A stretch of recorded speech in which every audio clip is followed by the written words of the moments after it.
याह की स्तुति करो। हे मेरे मन, यहोवा की स्तुति कर। क्रिश्चियन चर्च भोपाल की ओर से आप सबों का स्वागत, अभिनंदन।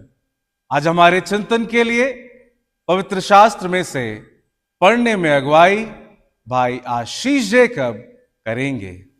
आज हमारे आध्यात्मिक चिंतन के लिए बाइबल में से चुना गया पाठ लूका की इंजील उसका 13वां अध्याय 10 से 12वां पद। सब्त के दिन वह एक आराधनालय में उपदेश कर रहा था। वहाँ एक स्त्री थी जिसे 18 वर्ष से एक दुर्बल करने वाली दुष्टात्मा लगी थी और वह कुबड़ी हो गई थी और किसी रीति से सीधी नहीं हो सकती थी। यीशु ने उसे देखकर बुलाया और कहा, हे नारी, तू अपनी दुर्बलता से छूट गई। आमीन। आओ हम यहोवा की आराधना करें। मेरा भरोसा है केवल प्रभु, वो ही मेरा बल, मेरी ढाल। मेरा भरोसा है केवल प्रभु, वो ही मेरा बल, मेरी ढाल। मेरी आंखें सदा उसकी ओर उठे, क्योंकि मुझको सहायता उसी से मिले। मेरी आंखें सदा उसकी ओर उठे, क्योंकि मुझको सहायता उसी से मिले। मैं हूँ मिट्टी प्रभु और तू है कुम्हार, जैसा चाहे मुझे ढाल दे। मैं हूँ मिट्टी प्रभु और तू है कुम्हार, जैसा चाहे मुझे ढाल दे। ऐसा बर्तन बना जो तेरी आत्मा से हर पल हर कदम भरता रहे। ऐसा बर्तन बना जो तेरी आत्मा से हर पल हर कदम भरता रहे। मेरा भरोसा है केवल प्रभु, वो ही मेरा बल, मेरी ढाल। आइए बड़ी प्रार्थना के साथ थोड़ा समय हम प्रभु के वचन को आदरणीय बिशप डॉक्टर विपिन लाल जी के द्वारा सुने। लूका की इंजील उसका 13वां अध्याय 10 से लेकर 17वें पद तक एक प्यारी सी घटना का वर्णन है। और इसे हम पढ़ें तो हम पाते हैं कि सब्त का दिन है।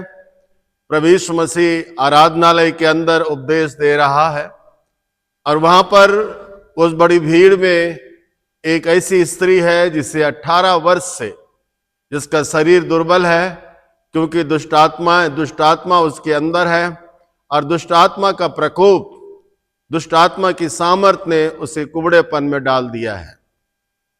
और आगे चलकर लूका लिखता है कि वो किसी भी रूप में सीधी हो नहीं सकती थी। ये अंडरलाइन करें, किसी भी रूप में सीधी नहीं हो सकती थी। यानी कि मानवीय प्रयास से, मानवीय रीति से उसका सीधा होना, उसका चंगाई को पाना और उसे अच्छे रूप में स्वस्थ को जीवन जीना उसके लिए असंभव था। लेकिन आगे चलकर लिखा हुआ है कि प्रभु यीशु मसीह ने उसे बुलाया, उसे स्पर्श किया और उसे कहा कि तू बेटी चंगी हो गई। और इसके आगे अब 16वें पद को पढ़ेंगे तो पाएंगे कि प्रभु यीशु मसीह ने कहा कि स्त्री जो अब्राहम की बेटी है। ये तो प्रभु यीशु मसीह के जीवन काल की एक सबसे प्रिय घटना है। लेकिन आज के संदर्भ में जब हम इसे पढ़ते हैं, हम पाते हैं कि ये स्त्री 18 वर्ष से बीमार है, लेकिन हमें नहीं मालूम है कि कितने वर्ष से वो लगातार आराधनालय में जा रही है, कितने साल से आराधनालय में बैठकर आराधना कर रही है, कितने साल से न जाने कितने लोगों के द्वारा अपने दुख और तकलीफों को उसने बांटा है, लेकिन 18 वर्ष से इससे चंगाई नहीं मिली। मैं दो बातें यहां आज की सुबह आपके सामने रखना चाहूंगा। पहली बात, यीशु से दूर रहकर हम जीवन में आशीष या चंगाई की कामना नहीं कर सकते हैं। यीशु से दूर रहकर हम कई बार अपने जीवन के अंदर जितना भरोसा हमें यीशु में होना चाहिए, उससे ज्यादा भरोसा आराधना, इसका मतलब है आराधना के रिचुअल, संस्कारों में हमारा ईमान बढ़ने लगता है। हम सोचते हैं कि जीवन में हम इन आराधनाओं में शामिल हो जाएंगे, इन आराधनाओं को करेंगे, इन रिचुअल को पूरा करेंगे तो हमें चंगाई मिलेगी। इसलिए आज के समय में दुनिया में बहुत से मसीह सेवाओं के अंदर तेल की प्राथमिकताएं बहुत बढ़ने लगी हैं। लोगों का विश्वास प्रभु यीशु मसीह में नहीं परंतु तेल में बढ़ने लगा है। कई लोग कपड़े के बारे में, कपड़े छूने के बारे में विश्वास करने लगे हैं। ऐसी न जाने कई लोग सोचने लगे हैं कि हम यीशु के नाम में 3 मोमबत्ती जलाएंगे तो हमें क्या मिल जाएगी, चंगाई मिल जाएगी। लेकिन प्रभु यीशु मसीह से दूर या प्रभु यीशु मसीह से विहीन हम अपने जीवन में आशीष की कामना नहीं कर सकते। इसलिए प्रभु यीशु मसीह ने कहा कि तुम मुझसे अलग होकर जीवन में कुछ भी नहीं कर सकते। ये स्त्री 18 वर्ष से आराधनालय में है, लेकिन आराधनालय में होने के बाद भी उसे चंगाई नहीं मिली है। आज के दिन में हमारी क्या हालत है? आज के दिन में लिखा है कि इसका शरीर दुर्बल हो गया था, एक कुबड़ी हो गई थी, और कुबड़ेपन के कारण वो जीवन के अंदर निराश थी, वो सीधी हो नहीं सकती थी। हो सकता है कि हमारी जिंदगी में ऐसी बहुत से विषय हैं, बहुत सी बातें हैं, हमारे परिवार की बहुत सी बातें हैं, हमारे व्यक्तिगत जीवन की बहुत सी बातें हैं, बहुत सी बातें हैं जो हमें निराश करती है, बहुत सी बातों के कारण हम परेशान हैं और हमको ऐसा लगता है कि अब ये ठीक नहीं हो सकता, ये ठीक नहीं हो सकता, अब मैं बदल नहीं सकता, अब मैं अपने अच्छे दिन को देख नहीं सकता, जो हमारे जीवन के लिए असंभव है।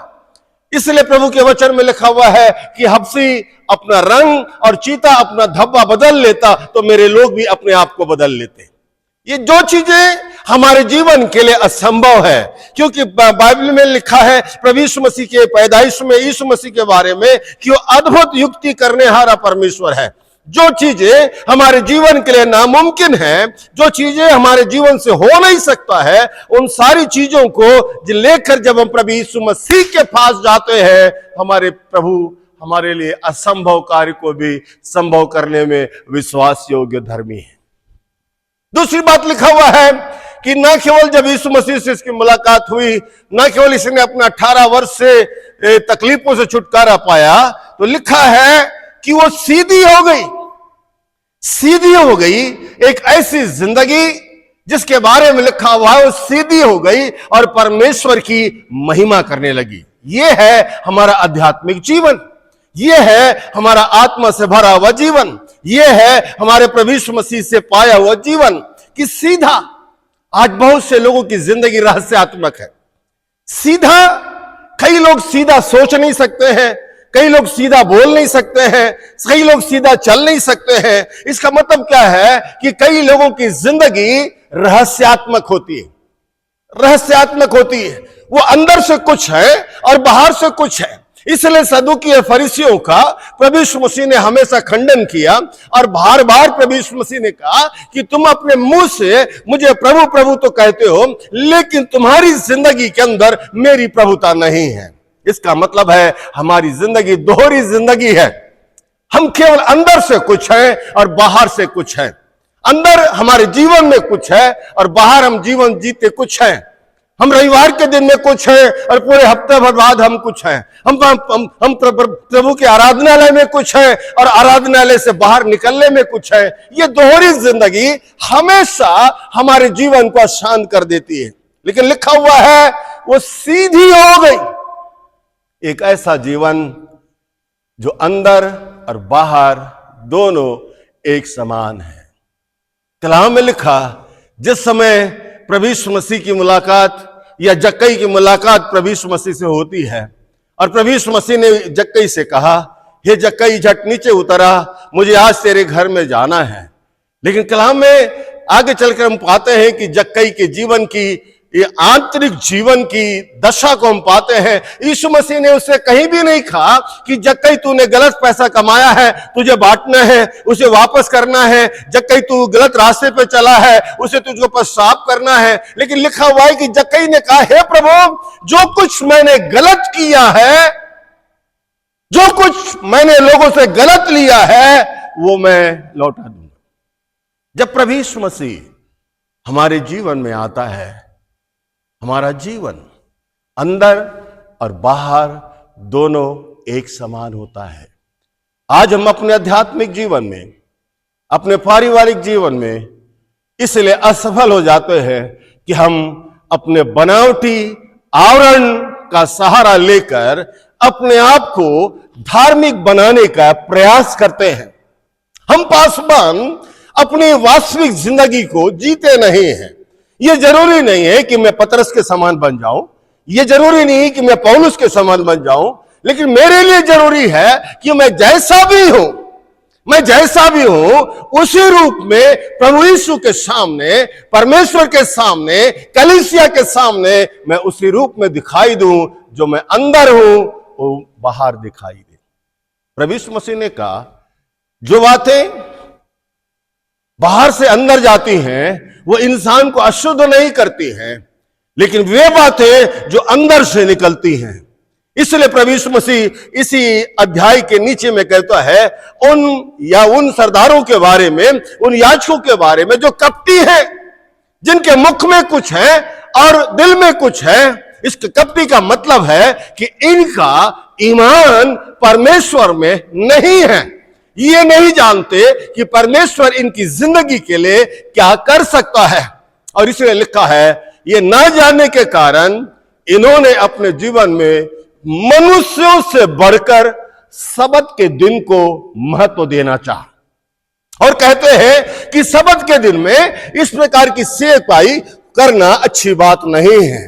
लेकिन प्रभु यीशु मसीह ने सबत के दिन में उस स्त्री को चंगाई देकर इस बात को प्रकट किया कि परमेश्वर जो सबत का स्वामी है, परमेश्वर ने तुम्हारे लिए सबत बनाया है, न कि सबत के लिए इंसान बना है। इस चीज को जीवन के अंदर समझना।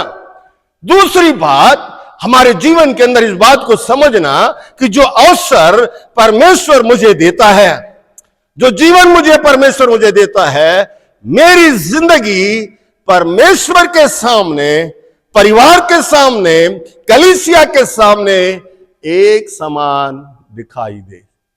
कलाम में लिखा, वो सीधी हो गई। आज हमारे जीवन की क्या हालत है? हम सीधे हैं या अपनी जीवन की निर्बलताओं के कारण कुबड़ापन को लिए हुए हैं? इसलिए हम जब छोटे थे, एक कोरस हम हमेशा गाते थे, यीशु आज भी है वही, यीशु आज भी है वही, यीशु आज भी है वही, यीशु आज भी है वही। वो गुमराह को ढूंढता है, पापी को बचाता है, सचमुच यीशु आज भी है वही। हम जैसे भी हैं प्रभु की समीपता में आए, प्रार्थना करें।